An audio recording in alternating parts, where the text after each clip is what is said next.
G-Sauce, Gavin here. Yesterday I went X1 at the Columbus Regional and got 3rd place. Here's my mat. Here is my deck box. And I played Ryzeal, Fiendsmith, Bystial.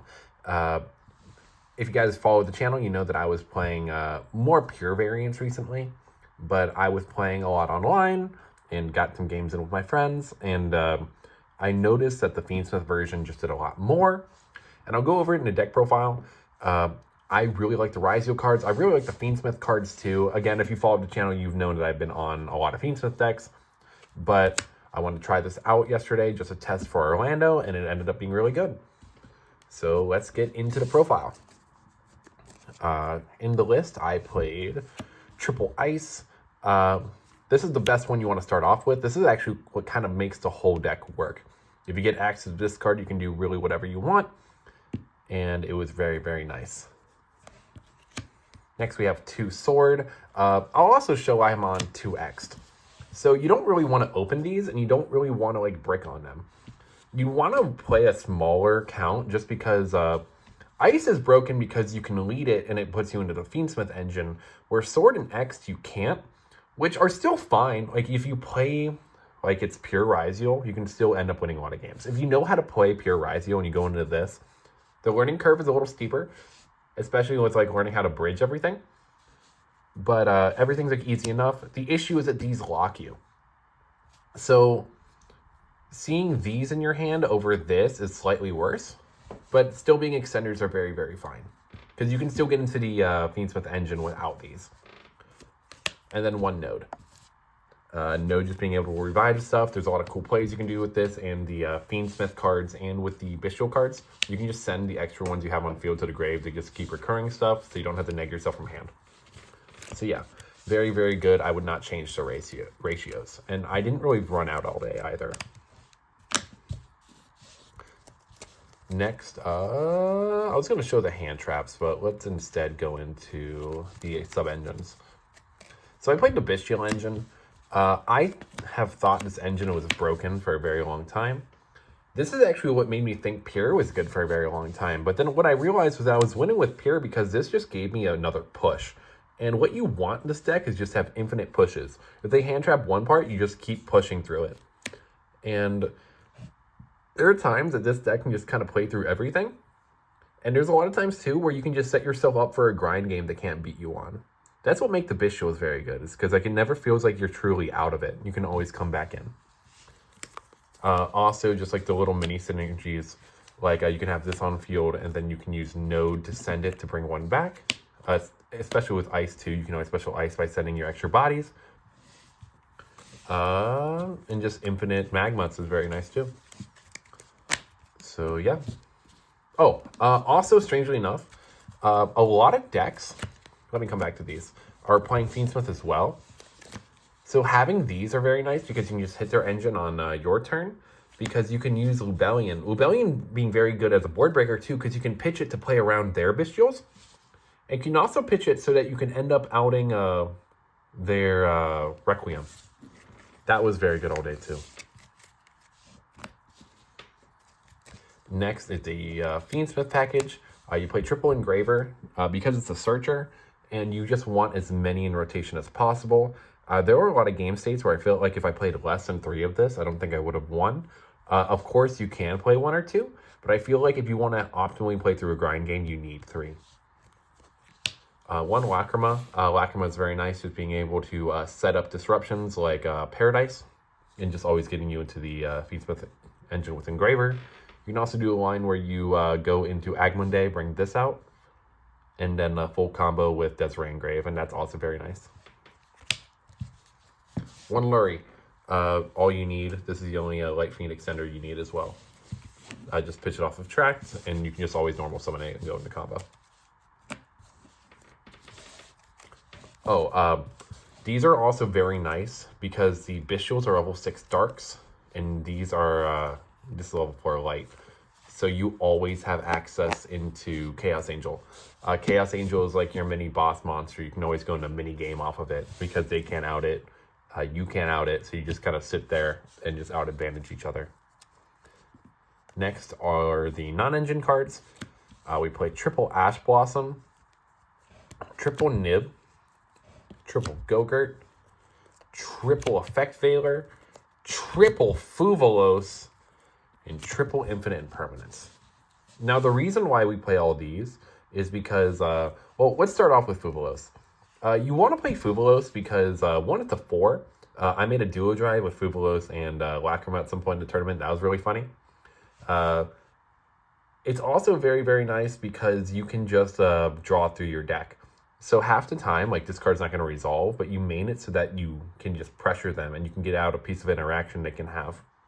Because everyone's like, oh, well, they're going to Ash your Fuvalos. Well, they're going to Ash you on the next turn anyway. So what are you so upset about? Like, you 1-for-1 them. And if it does resolve, then you're just cooking through their board anyway. Of course, I don't think this card is mandatory. I see a lot of people citing it, but I think you should be maining it to get the full effect out of the card. And if you could play Maxi, would you play Maxi? Yes, so we're maining Fuvalos. Next for these, what you want to do is you want to minimize their board as much as possible, right? Because if you hit them with Fuvalos on ice, then they go into just Detonator. And that's usually fine. And all these cards, this outs Detonator, this outs Duo Drive, this outs Duo Drive, this outs Duo Drive, this outs Duo Drive. This can stop Duo Drive, depending on how far into the combo they go. Again, there's so many utility cards for these. They just hit everything. Nib is the best paired hand trap. These all do very nice things. I was talking to someone about an interaction with Ogre earlier, where if they have DDD and they summon out Duo Drive, think that they're safe from everything. If they go Duo Drive, you just Ogre it. Now they have to detach from the DDD, and because they detach from the DDD, now the DDD is dead. They get their searches, which is fine. They go into Detonator to still have all that, but you outed a DDD by also outing a Duo Drive. So there's a bunch of very, very cool interactions you have. That is the non-engine. And next into the spells, which we don't play a lot of spells and traps. This is basically like a Monster Mash pile. Triple Fuvalos, sorry, triple Follow, sorry. Playing a foreign just is a little confusing sometimes. This is Bonfire. Just being able to search ice, more copies of ice, very good, or an extender like X. Regain, very, very good with the, not the Ryzeal, the Bystial package, giving you infinite recursion, infinite follow-up. If this card sticks, you cannot lose the game. Cross gives you a negate. I see a lot of people cutting this and Node. I don't think that's correct. I had one friend who did do it, and the poor guy was out X2 at the beginning of the tournament. Because, like, you can just play this as, like, a pure, like, Fiendsmith deck, but, like, why are you playing the Ryzeal cards without Cross? Like, I don't know. One, Call by the Grave. I see a lot of people citing this. I don't think there's a reason to cite it, especially with my citing patterns. I think it's very nice to just have it going first or second. It covers a lot of ground. And the two Fiendsmith cards, Tract and Paradise. A lot of people were hating on me for playing the one Tract, but I just don't think it's needed. And that is the main deck. Into the extra deck, you have double Detonator. You don't need any more. There's a couple times with the card on my side, I wish I had another one, but playing 2 is fine. It's like playing Zoo back in the day. You only needed 2 Dragon. 1 Duo Drive. Because this is more of a Fiendsmith deck, you don't really need this card to resolve, and half the time it's bait anyway. Like, you can do some fun plays trying to get this to become bait. Very, very nice. 1 Dweller. This is the best card, like, utility card in the extra deck. You can just kind of sit on this. In the mirror, it's very, very nice. If you end on this, it can be an FTK. This and Detonator is just GG. 1 Exciton Knight, it being a Light Fiend and being able to be used as utility. Very, very nice. Yeah, wish I had more than a rare. 1 DDD. This was probably the most used extra deck card of the weekend. Just being able to stop Nib, stop Engraver, stop Bystials especially. Very, very good card. MVP. And Aggregator, just being able to negate stuff. This was better in Pure, actually. That's one thing I didn't realize was going to become a difference. This card, it just does not serve as much of a purpose, but I think it's because so many other cards can just carry its position. But just having a random out to stuff is very nice. I did strike this at some point. from an opponent in one meta game. So that was nice.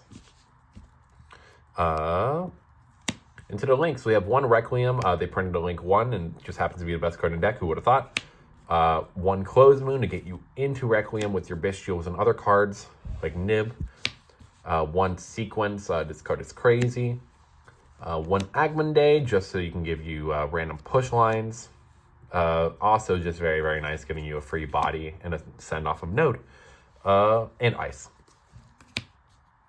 And one SP Little Knight.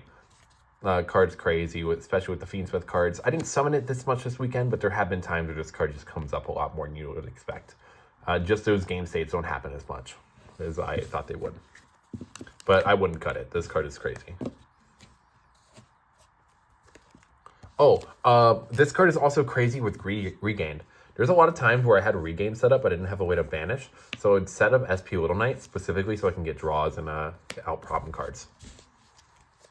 One Necroquip. I did not expect this card to be as good as it was this weekend.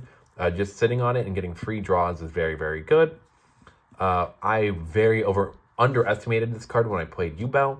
But in this deck, when you have cards like Lubellion and Engraver, you just get so many free draws, so much free advantage, especially with your opponent's hand traps too.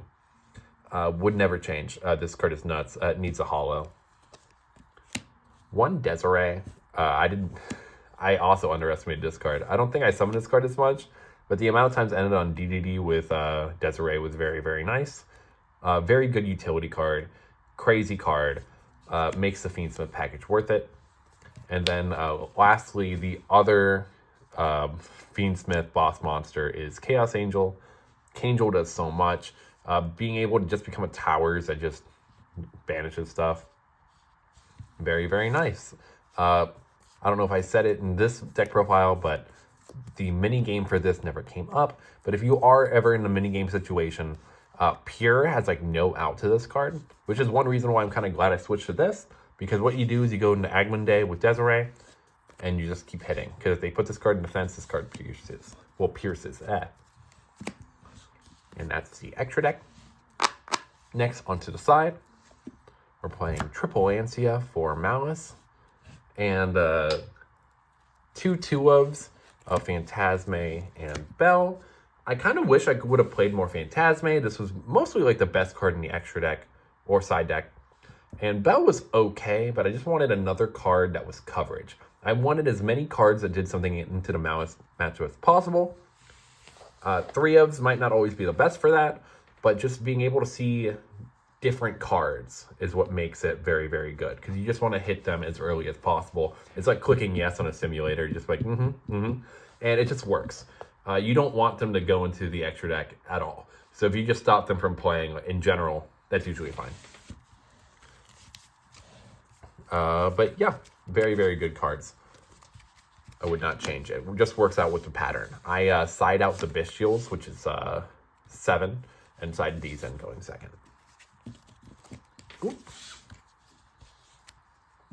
2 Metaltronus, again with the patterns. You decide to send for the mirror. It's good going first or second. You can set it and use it as a trap, or you can go into the board and just hit a detonator. Very, very nice. I almost hit an Abyssal with it too. Very, very good. Part of me wishes that this could have been a Ultimate Slayer, but Metaltronus is just an crazy card. Yeah, it's a toss-up between the two. I don't know what I would change out for either one, but they're just very, very good. Especially since you can Metaltronus summon Desiree, and then out a Fiendsmith board. Triple cross-out Designator. This is the definition of mid. I don't know if I would play this going further. All it basically does is just tell your opponent no, but half the times when you tell them no, you can just play through all their stuff anyway. So I don't know if I'm the biggest believer on this card. If I were to change anything in the extra deck, it would be this, and probably play more cards like Phantasme or live cards.